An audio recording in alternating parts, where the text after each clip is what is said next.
It's March 11th here in Seoul, and I'm Kim Dami. We begin with these stories making the headlines at this hour, starting with the ongoing mass walkouts by doctors. The government is now sending military and public doctors to hospitals nationwide to alleviate the disruptions caused by doctors' absences at hospitals. While some professors at medical schools are also considering taking collective action. 1 out of 3 foreign visitors to South Korea have turned out to be aged 30 or younger. Data shows the rise in the number of younger tourists comes from their interest in K-content like K-pop and Korean food. South Korean national football team captain Heung-min scored his 14th goal of the season in Tottenham Hotspur's 4-0 win over Aston Villa and added 2 more assists in Sunday's victory. We now enter the 4th week of the doctors' walkout, which means patients are still left without their doctors. And to provide much-needed care, military and public doctors will now be dispatched to private hospitals nationwide. Our Kim Jong-sil searches us off. The massive collective walkout by trainee doctors has now entered its 4th week.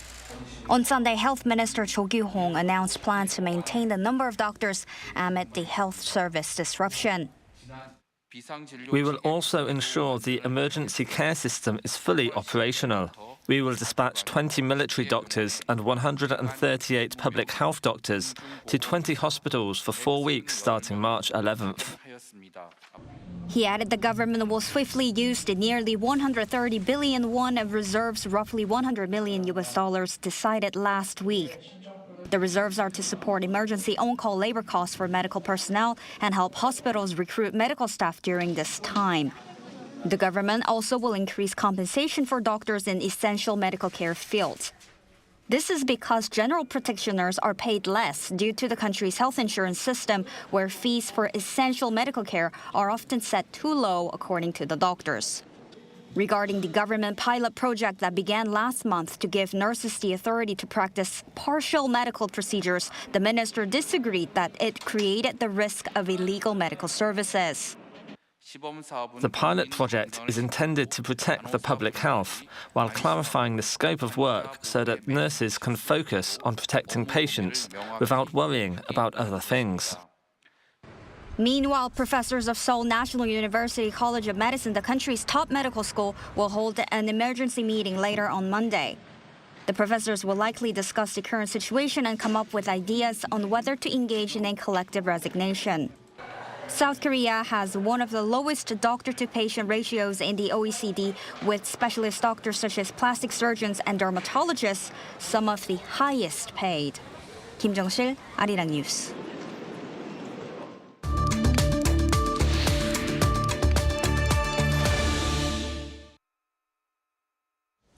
A North Korean diplomatic delegation led by Vice Foreign Minister Park Myung-ho took off for Mongolia over the weekend. The meeting is the first of its kind since the start of the pandemic nearly 4 years ago. We turn to Bruce Klinger for more. Thanks for joining us. Oh, thank you for having me. So, North Korean delegation taking off to Mongolia. What significance does that trip by the North's delegation carry? North Korea has slowly been opening its borders after the COVID crisis, allowing some visitors in. And this diplomatic mission is to affirm the importance of relations between North Korea and Mongolia. Mongolia has traditionally been a close supporter, a close diplomatic contact with North Korea. So we've seen in recent weeks or recent months, North Korea has been affirming its relations with China, with Russia, and now with Mongolia. So it's a way of building its friendships. But at the same time, North Korea has been closing down a number of its overseas embassies, likely because they were no longer able to provide funding for their own operations, as well as illicit activities, which is then sent back to the North Korean regime. Right, so widening its circle, but that's also in line with how European embassies in the North that left the regime due to the pandemic are gearing up to make a return to the North, right? Right. So as North Korea is slowly opening its borders, it's been allowing several groups of Russian tourists to come in, and now it's allowing the foreign diplomats who left during the COVID crisis to come back to Pyongyang to begin preparations for reopening those missions. So it's sort of North Korea is one of the last countries, I think, to reopen its borders after the COVID crisis. Right, and also UN officials are making a comeback to the regime. Would you say the North is ready to receive the much-needed aid now, then? We'll have to see. During COVID and even before that, the U.S., South Korea, and international organizations were offering assistance to North Korea, and the regime rejected it. South Korea offered rice, and the U.S. offered COVID assistance and COVID vaccines, and the international organizations also offered that, and North Korea rejected that. So I think it's still a little bit up in the air as to how much North Korea will be opening to these international organizations, or how receptive it'll be for aid, even though it would, greatly assist the North Korean people. Definitely. Now, in the meantime, South Korea and the U.S. have been carrying out their joint military drill since last week. And I have to point out, unlike last year, the North hasn't really staged any major military provocations, which is a good news. But why do you think the case is the case now? Well, we've seen a bit of a mixed reaction. On the one hand, North Korea hasn't done provocative exercises very close to the DMZ or their northern limit line as they have in the last 2 years. And they've said that their military is too busy engaging in construction projects. Now, on the other hand, they are engaged in their annual winter training cycle, which usually runs from December through March, which doesn't get a lot of publicity. Everyone tends to blame the U.S. and South Korea for military exercises, but ignores the annual North Korean exercise. But also, in the last few days, North Korea has engaged in a very large artillery and multiple rocket launcher firing demonstration, but it was, I think, 50 kilometers or so back from the DMZ, so it wasn't provocative in the sense of looking like it might lead to an attack on the South. But many of us still think that this year is going to be a bumpy year, that we may see increased provocations by North Korea sometime during the year. And South Korean officials told me privately that they can't rule out another tactical deadly attack, as we saw twice in 2010. Right, especially ahead of the big elections coming up, both for South Korea and the U.S. Now, instead, the leader Kim Jong-un was seen taking a shooting position with a rifle last week and ordering that practical, actual war training be intensified. Would you say it's a downgraded show of discontent over the joint drills? Well, as I said, we've seen large-scale artillery exercises, and those were really, I think, more of a demonstration of military power rather than exercising actual war plans. The way they lined up the artillery, sort of, hubcap to hubcap, is not how you would use them in war. They'd be very easy targets for Allied forces. But I think it's a way of showing North Korean power, the Kim Jong-un's power, and the North Korean defiance of the international community. And then, of course, when Kim goes to these military units and fires rifles and other activity, it's a way of showing that he's the military leader and that his own strength. So that's, I think, a demonstration for the internal North Korean audience. Right. Before I let you go, last Friday, Seoul's Unification Ministry announced 3 major tasks for the year. What's noticeably different about this year is the ministry's statement about letting the world know about the reality of North Korea. What does this say about the Unification Ministry's plan to deal with North Korea issues for the rest of the year? Well, talking about the real nature of the North Korean regime is a continuation of how the Yoon administration has resumed criticism of North Korea's terrible human rights conditions and violations of international norms of behavior, but also in response to North Korea's statements earlier this year that unification is now really a dead issue or a dead dream, that the two Koreas can't really reconcile and as a single entity. So now South Korea has sort of abandoned the previous federation or confederation ideas and will be focusing more on having a liberal democracy in a unified Korea. And that's consistent with Article 4 of the South Korean Constitution, where a unified Korea should be based on the principles of freedom and democracy. Definitely. All right. Thank you, as always, for your insight. Yeah, we appreciate it. Thank you very much.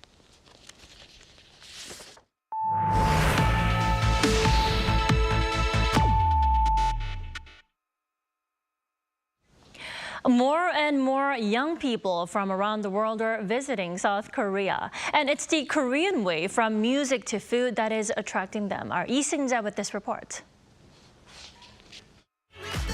From K-pop idols BTS and Blackpink to Korea's Oscar-winning Parasite and Netflix smash hit series Squid Game, and even tteokbokki and kimbap, the growing love for Korea's music, entertainment, food, and culture have led to a huge increase in the flow of younger tourists coming into the country. According to the Korea Culture and Tourism Institute on Monday, a survey conducted on 4,000 foreign travelers who visited South Korea between October and December last year showed that over 31% became interested in traveling to the country after encountering Korean wave content. And the variety of foods appearing in Korean movies and dramas has led to more and more people from around the globe becoming interested in Korean food outside of the usual bibimbap or Korean barbecue. Data from the Korea Tourism Organization on Monday also show that visitors to South Korea are getting younger thanks to the growing interest in the Korean wave. Among the over 11 million foreign visitors who arrived in South Korea in 2023, 35.6% of them were under the age of 30. More specifically, those aged 21 to 30 accounted for 25.3%, or 2.79 million people, while those aged 20 or younger accounted for 10.3%, or 1.14 million people. The proportion of foreign visitors under the age of 30 stood at 27.6% in 2013, an 8.1 percentage point jump from 10 years earlier. And to cater to the growing number of younger visitors to the country, the Culture Ministry, alongside the Korea Tourism Organization, are looking to bring even more foreign travelers into the country by targeting those interested in esports and K-beauty. Lee Seung-jae, Arirang News. And Coca-Cola has a perfect example of how the Korean wave has stolen the hearts of people around the world. The brand has released its newest limited edition drink called K-Wave, which is already making a splash with pre-order reservations doubling those of its previous limited editions. Our Heung-min reports. Ever tasted Hallyu, or the Korean wave? Well, now you can, thanks to Coca-Cola's latest limited edition drink, the Coca-Cola Zero Sugar K-Wave. Drawing inspiration from K-pop, the company says its flavor will help consumers relive what it calls the excitement they felt when they first became a K-pop fan. I can feel that big companies are definitely paying a lot of attention to the Korean market and the K-pop scene and how much their influence has risen. What also stands out is the brand's logo in Korean at the center of the can. For the first time in its century-long history, Coca-Cola has incorporated another language into its logo. Why is this? The growing global fascination with Korean content and artists has reshaped how we see the Korean writing system, turning it into a sought-after design element. In the past, using Korean was a challenge for global brands due to its uniqueness. However, as Korean became more familiar, the language now strikes a perfect balance between distinctive charm and universal appeal. And Coca-Cola is not the only one to incorporate Korean in its logos and packaging. This Korean food company previously had an English-only logo, but introduced Korean into its branding this year. Another trend observed at the K-Wave Coke is the rise of K-pop stars as models for food and beverage brands. Coca-Cola's K-Wave's launch campaign featured groups Stray Kids, ITZY, and NMIX. McDonald's recently collaborated with New Jeans, and Daesang Group's kimchi brand Jongga partnered with the 17-member Hoshi. I think after the success of BTS, K-pop fans started to want to know more about their artists' cultural backgrounds, like what they buy or eat, not just their songs. Brands are capitalizing on this curiosity, selecting K-pop artists to represent their products globally, so that they can connect with a broader audience. As K-content continues to attract overseas consumers and the market expands, expect to see more Korean language and artists taking the spotlight. 송유진, Arirang News. South Korean national football team captain Heung-min scored and was named player of the match in Tottenham Hotspur's 4-0 win over Aston Villa at Villa Park in the Premier League on Sunday. Spurs cut the gap to the fourth-place Champions League qualification spot against Villa to 2 points with 4 second-half goals, including one from Son in the stoppage time. The 31-year-old South Korean also chipped in with 2 assists to bring his Premier League tally for the season to 14 goals and 8 assists. As the volume of overseas purchases increases, concerns about the influx of harmful items such as counterfeit goods and drugs are also growing. The Korea Customs Service plans to enhance the efficiency and accuracy of customs duties by introducing AI and innovative technologies. Chung Won-ju has the details. Packages from overseas pass through X-ray security checkpoints. If an object is detected that differs from the cargo information on the import declaration form, a red line appears on the screen immediately. This integrated video search technology utilizing AI is scheduled to be used in the field from 2026 after development is completed by the end of next year. With the recent boom in e-commerce, there has been a significant increase in items imported through direct shipping. AI assists workers in customs duties, making it easier and more accurate to scan. AI technology is also utilized in security areas. A CCTV system to be introduced at Incheon International Airport starting this year can selectively track potential criminals among the multitude of travelers in real time. It can also recognize items that individuals possess, thereby preventing smuggling and other crimes. When travelers designated as potential offenders, based on penalized information, enter the customs entry point, their faces will be recognized and stored on the server. By utilizing big data consisting of over 70 items such as exporting countries and importers, AI is used to predict high-risk cargo and generate various training material for X-ray interpretation.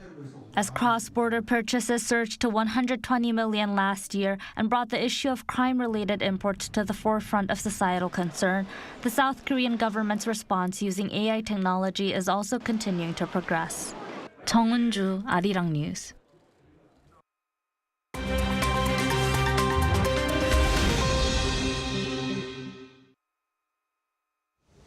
Good morning, I'm Kim Ji-young, and now we turn over to stories from around the world. We begin today with the 2024 Oscars, where the winners are being announced as I speak. The 96th Academy Awards is taking place at the Dolby Theatre in Hollywood, Los Angeles, hosted this year by Jimmy Kimmel. Director Christopher Nolan's Oppenheimer, which has already swept other major film awards, is expected to win many of its 13 Oscar nominations. Oppenheimer's nominations include Best Picture, Best Actor for Cillian Murphy, and Best Supporting Actress for Emily Blunt. Barbie, last year's biggest hit at the box office, has 8 nominations, and Past Lives has been nominated for 2 Oscars, including Best Picture and Best Original Screenplay. The annual Oscars are nominated and voted on by the Academy of Motion Picture Arts and Sciences across 20 categories. Moving over to Indonesia, where floods and landslides in the country's West Sumatra province has left at least 19 dead, while 7 are still missing.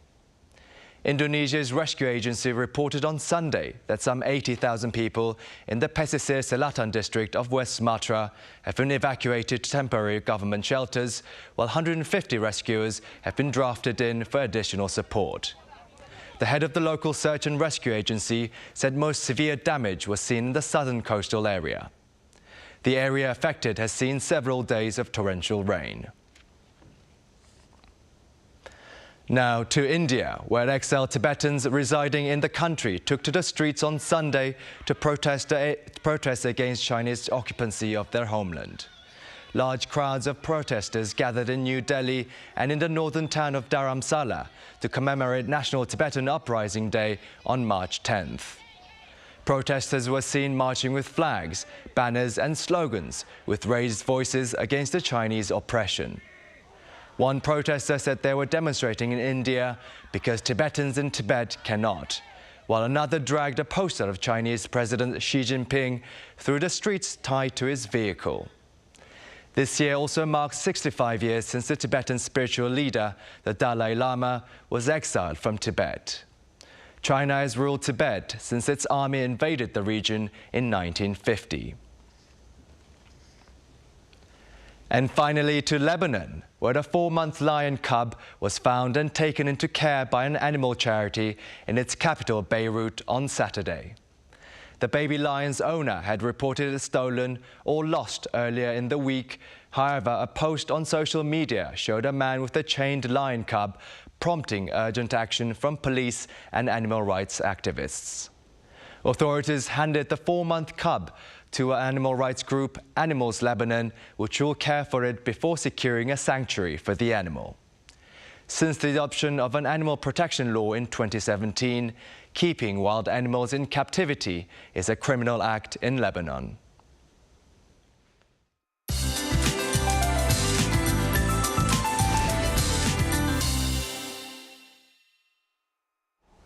Good morning. We had picture-perfect weather on Sunday afternoon under clear blue skies. And now the new week is kicking off under cloudy conditions with rain in the forecast. Rain will start this afternoon from Jeju and Jeolla-do Provinces before gradually spreading to the rest of the southern regions as the day goes on today. Then it will rain in central regions late tonight and will continue through Tuesday. Further south, we'll receive heavier rainfall with snow in the forecast for mountainous regions in Gangwon-do Province. Meanwhile, central parts of the country will see just spotty rain. Spring is still well underway with wide temperature swings between lows and highs. Those in Gyeongju especially could have gaps of more than 15 degrees Celsius today. Seoul gets up to 11 degrees. Gwangju and Daegu top out at 13 degrees Celsius this afternoon. Decent air quality expected nationwide today. This round of wet weather will bring spring warmth to the country. Highs will reach the mid-teens as the week goes on under brighter skies. That's Korea for you, and here's a look at the international weather conditions.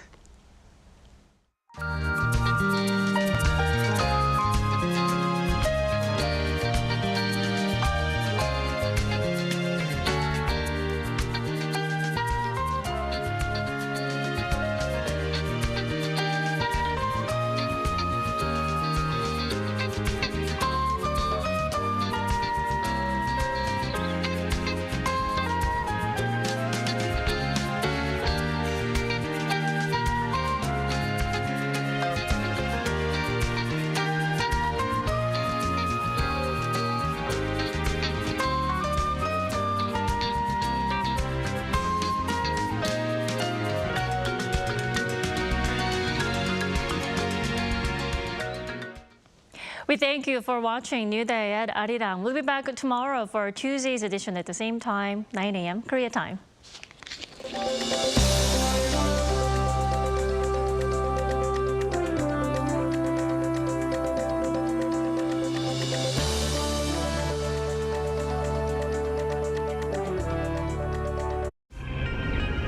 한국에 오면 먹어야죠.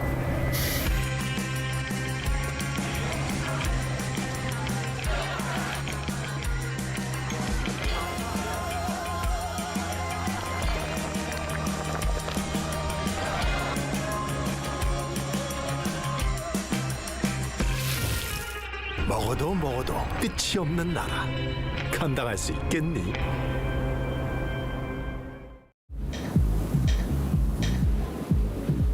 웰컴.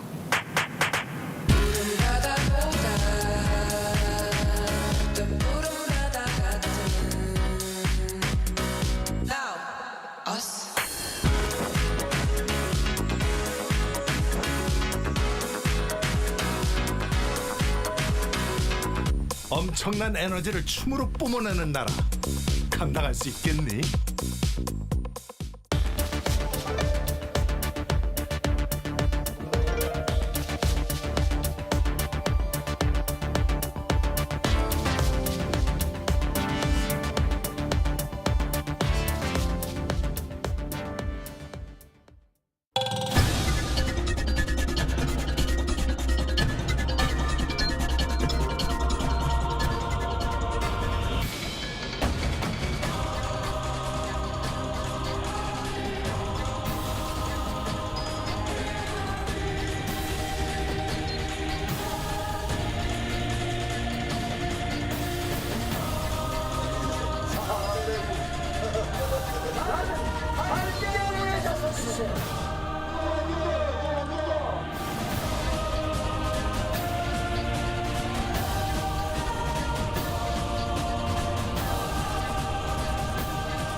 I believe 그댄 곁에 없지만 이대로 이별은 아니겠죠. I believe 나에게 오는 길은 조금 멀리 돌아.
하나, 둘, 셋.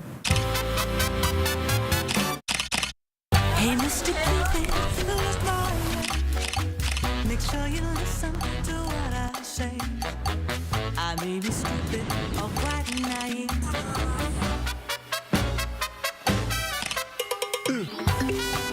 끝없이 쏟아지는 포토스팟.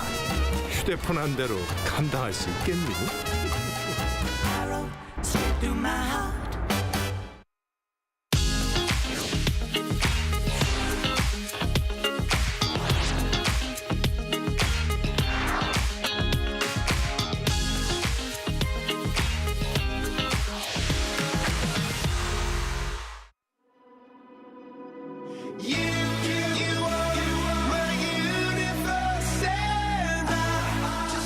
We're here to make a new type of news.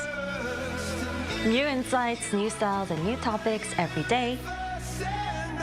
We are News Generation. Making news just for you. It's Monday, March 11th here in Seoul. I'm Song Yujin filling in for Shin Yan, and you're watching News Generation. Joining me in the studio today is Choi Ji-hee. Happy Monday. Happy Monday, and Park Ki-hoon. Thanks for having me. Now, both are here to speak on behalf of people in their 20s and 30s. Now, as usual, we're going to start with our news feed, which covers different hashtags and news items that have been trending on social media over the past 24 hours. We start with K-pop. HYBE, the management agency of BTS, has revealed the salary of its chairman Bang Si-hyuk for this year. It's actually 1 Korean won, which is around 0.7 US cents. Now, the company says this is to strengthen management responsibility and emphasize its pay-for-performance philosophy. But the chairman will actually receive a bonus of 980 million won, or $744,000, calculated based on the company's short-term performance and incentive system.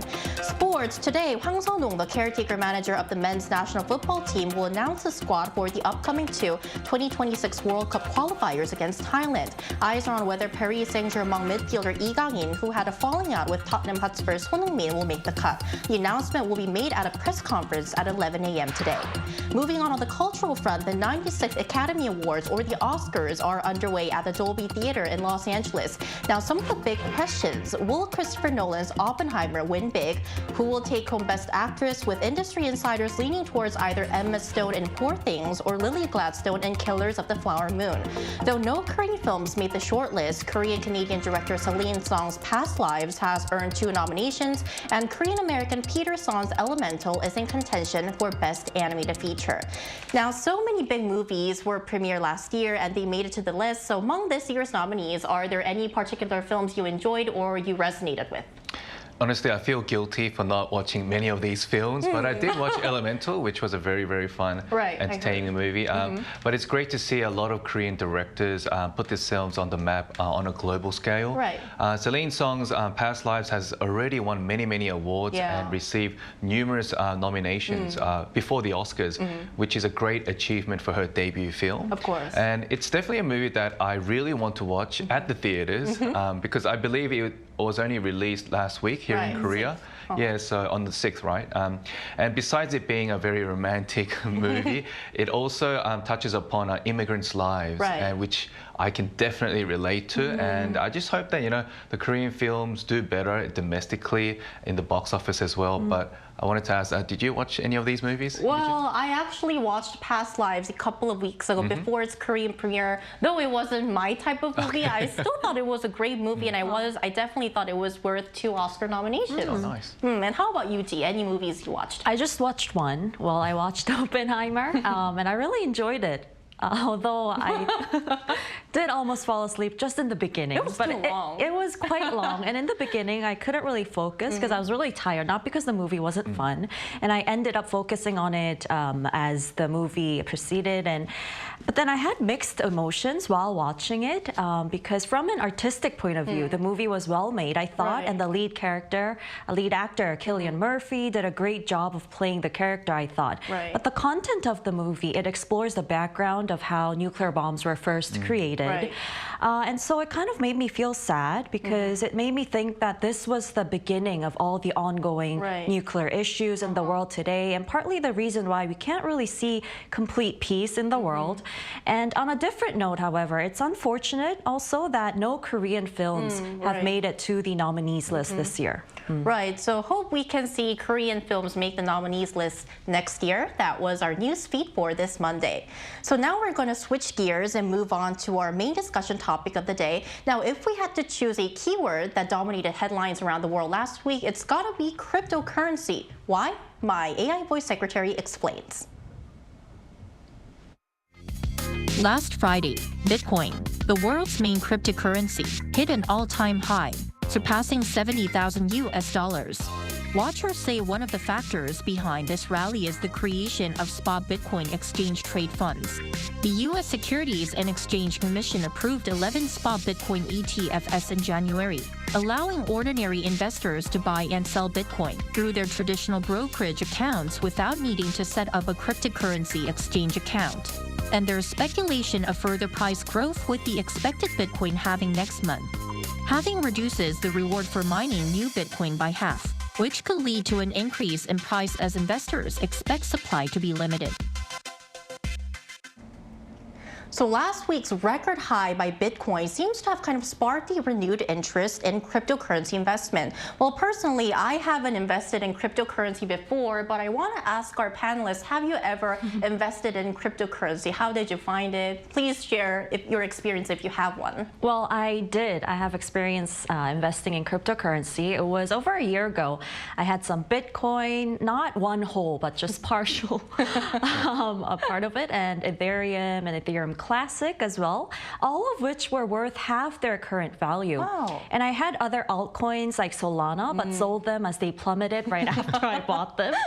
And at first, I only did day tradings. I invested 10 million won and would sell 2 to 5% of the cryptocurrency when it rose in value by that much. And I used that much money, which was about 200,000 to 500,000 won, as pocket money. Yeah.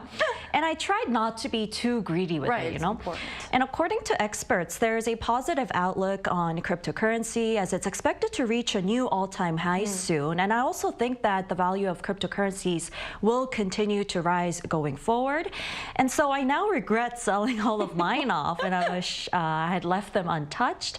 And I have also heard that Bitcoin is a good investment for the long term, but it's quite difficult to resist checking on its value every day because people tend to look at it every day just to see how much money they would have earned. Yes. However, I'm considering buying some more this time. Before I can do so, though, I'll have to reactivate my account because it's been closed for quite a while, which I've attempted to do over the weekend, but I couldn't. So I'll try reactivating it again this year. Not this year, this week. This week. Okay, what about you, Gin? Do you have experience entering the cryptocurrency market?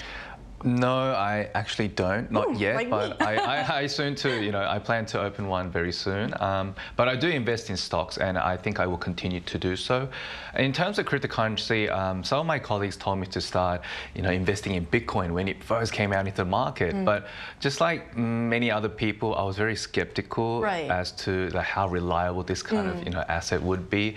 So I guess I missed my chance of jumping on the bandwagon and perhaps, you know, earning a lot of money. But however, as much as it's important to really invest in these kind of things like stocks, cryptocurrency, or even real estate to make more money than you're earning right now, you're always going to be at risk of losing it at the same time. So oppositely to some people who actually earned a lot of money through cryptocurrency, I still have many friends who are in the red, meaning they're at a loss, in the minus. So, and ironically, they continue to invest, hoping for a comeback, which they still haven't, you know, experienced.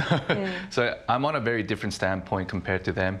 But for me, because, you know, investing in cryptocurrency requires, well, personally, I think it requires a lot of patience, along with sufficient seed money, like what Chi mentioned, and of course, data analysis. So I think those reasons really held me back from starting. But like I said already, once I start investing, I will start very soon because when the time is right. And I think also, you know, when you invest, timing is also an important key factor to actually earn or lose money. So timing is very important. So Ji has experience investing and Ki-woon has plans to invest in cryptocurrency. So from this, one of the reasons why we actually chose to talk about this topic today is I think because cryptocurrency has sort of become a common investment among our generation, Millennials and Gen Zs. So how much of a trend do you think this is? Are there any stats to back this up? Well, it's a huge trend. And if we take a look at the screen first, there's been a survey. They looked into the proportion of Millennials and Gen Zs who are investing in cryptocurrency.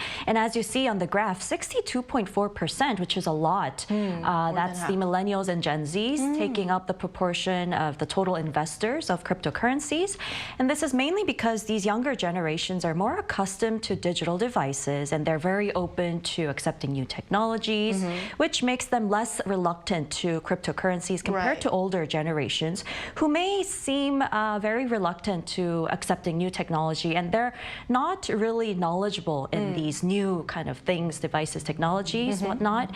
And MZers who've experienced a boom in both stocks and real estate markets are now seeking to accumulate wealth through investments rather than just relying solely on their labor income. And they also believe that investing in cryptocurrency will enable them to grow their assets at a faster and greater rate than other investment methods. And also they understand that relying relying solely on labor income will not provide enough financial security for them in the future, including retirement and home ownership. I mean, the government can't take responsibility of our generation's retirement, as we've talked about the pensions issues as well. Right. Yeah. So basically, some of these economic factors would have caused our generation to become more into cryptocurrency investment. Anything you'd like to add on, Hugh? No, I totally agree with what Ji just said. You know, we are living in a world of uncertainty and high cost of living.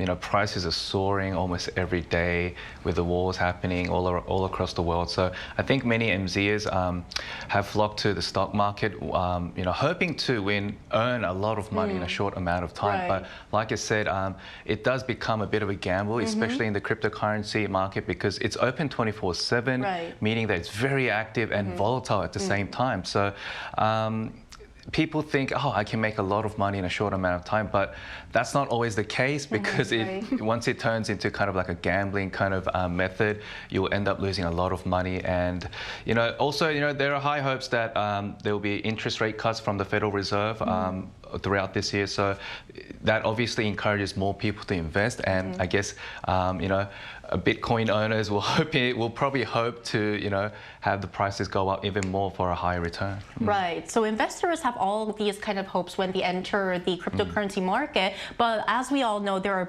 always two sides to everything, particularly when it comes to investment. It's important to consider what kind of risk factors there are. So could you tell us what some things we should be mindful of when investing in cryptocurrency? Well, as we all know, cryptocurrencies are very volatile. I mean, their value can rise and fall without any limit just within a day. And also, not all cryptocurrencies are trustworthy or have a solid foundation, which is why many have invested in them blindly and lost money due to their unpredictable nature as well. And in some cases, people have lost half or even more of their most of their investment, causing sudden psychological stress and even mental panic attacks. And there have been cases where young people, the Millennials and Gen Zs, who are quite pessimistic about their financial situation and relied on cryptocurrencies, they've lost a lot during the downtrend of these currencies and have made extreme choices like committing suicide. So therefore, it's really essential not to rely solely on what others say. Of course. Don't trust them and do your own research. And also, it's crucial to avoid investing all your money into it, because you never know what's going to happen, and you can just lose all your money in just a single day even. So never go all in and always do your research. Now, what are your thoughts on this, Keith? Yeah, like you said, there are two sides to every coin, including a Bitcoin. Sorry. So anyway, so during the pandemic, when the interest rate was very low, sorry about that, you know, we saw many cases of young people borrowing money from the bank to invest in stocks and even cryptocurrency.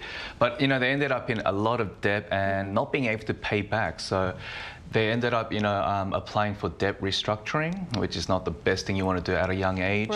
And this phenomenon was called Bitu, meaning taking out a loan to invest in something. So, and I'm sure all these people who took these loans and who are in debt right now are pretty much regretting what they did back then. So I think it's really good to invest as much as you're actually willing to lose, which is obviously easier said than done. And also do your study, like what Chi said, before investing, and kind of make it into a long-term investment and focus more on the current job you have right now, because the more you focus on like cryptocurrency or stocks, you may end up losing your job you have right now. Ironically. Let's cherish what we have now. So now we also asked our viewers whether Millennials and Gen Zs, where they live, are also into cryptocurrency investment. Now here's what 3 of them had to say. So when we first look at the comments, starting from Giselle, so many people around me discuss cryptocurrency as a main means of investing these days. We discuss stocks and real estate often too. And Benny says, for me, we did try to do cryptocurrency in a game, but sadly not anymore, because in fact it's a really hard struggle to earn a lot. Leon says Singapore is known for its tech-savvy population, and the MZers are particularly comfortable with digital tools and online platforms. Also, the rise of social media influencers promoting cryptocurrency and the potential for high returns can also be contributing factors to this trend. So when we look at this, we can definitely see that cryptocurrency investment, it's actually a fever in other parts of the world among the younger generation. So we're now going to expand our discussion and include a business expert in our talks. We'll be right back, so stay tuned.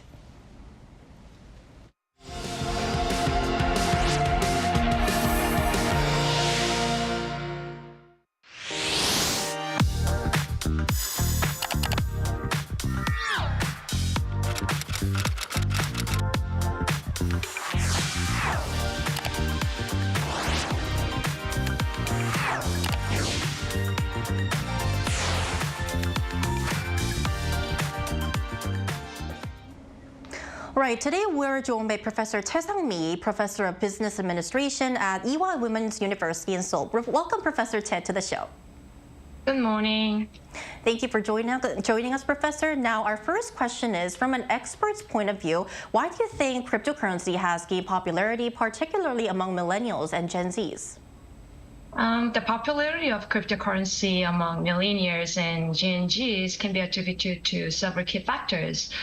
Millennials and Gen Z is the first generation to grow up with the internet and digital technology as an integral part of their lives. So this popularity makes the digital currencies more appealing to them compared to older generation. In addition, the rise of social media has played a significant role in the popularity of cryptocurrencies. Platforms like Twitter, Reddit, and YouTube have communities that share information, investment tips, and foster a sense of belonging among cryptocurrency investors. Also, there are lots of stories of significant gains from early investments in cryptocurrencies that have been widely shared and celebrated, and particularly on social media. So this has created a FOMO effect among younger people who are eager to participate in what they see as an opportunity for quick financial success. So the popularity of cryptocurrencies among millennials and Gen Z is driven by a combination of their comfort with the digital technology, attraction to the potential for high returns, and the value of autonomy, privacy, and global interconnectedness. Right. So with the price of Bitcoin surging, though, are there any concerns about overheating with this cryptocurrency? Yes, when the price of Bitcoin or any cryptocurrency surges rapidly, there are several concerns related to the heating in the market, which can have both short-term and long-term implications.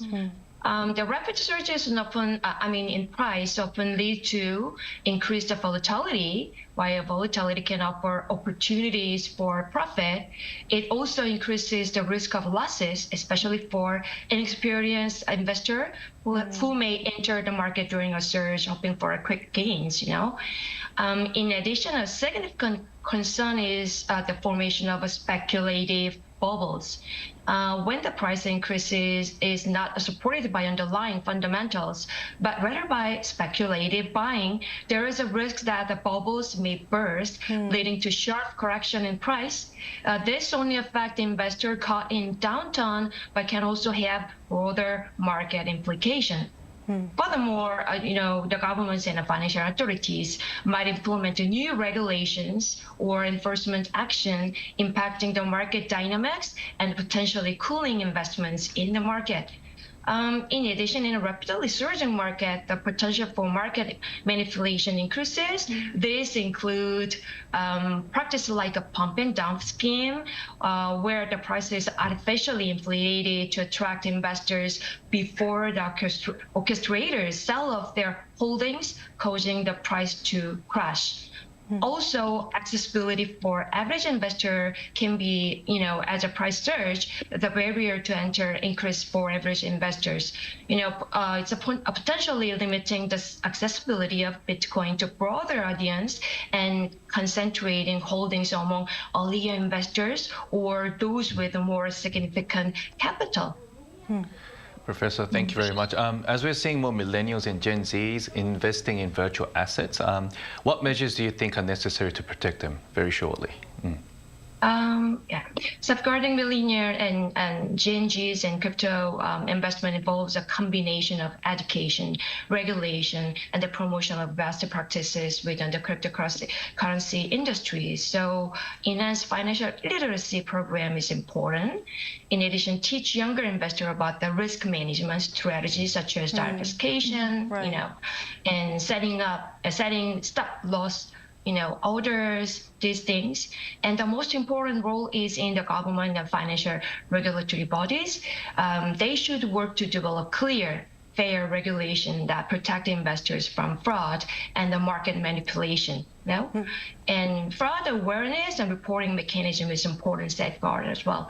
So increase awareness about the prevalence of scam and fraudulent scam within the the cryptocurrency market, and then provide the resources and easy-to-use channel for reporting suspected fraud and market prompt action to investigate and address reported issues.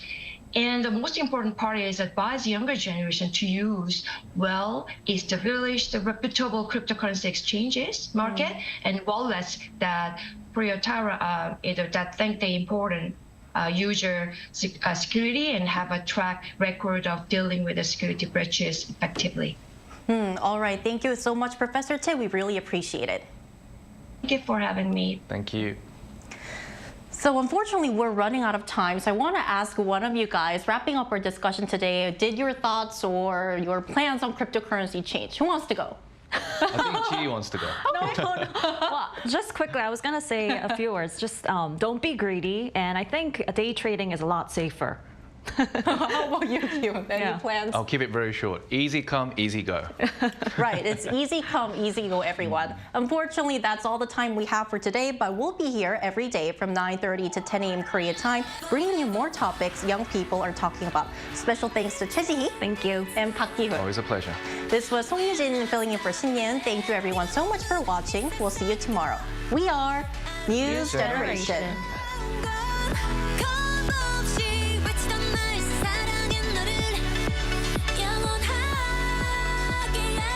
하나, 둘, 셋. Hey, Mr. Cupid, who's lonely? Make sure you listen to what I say. I may be stupid or quite naive.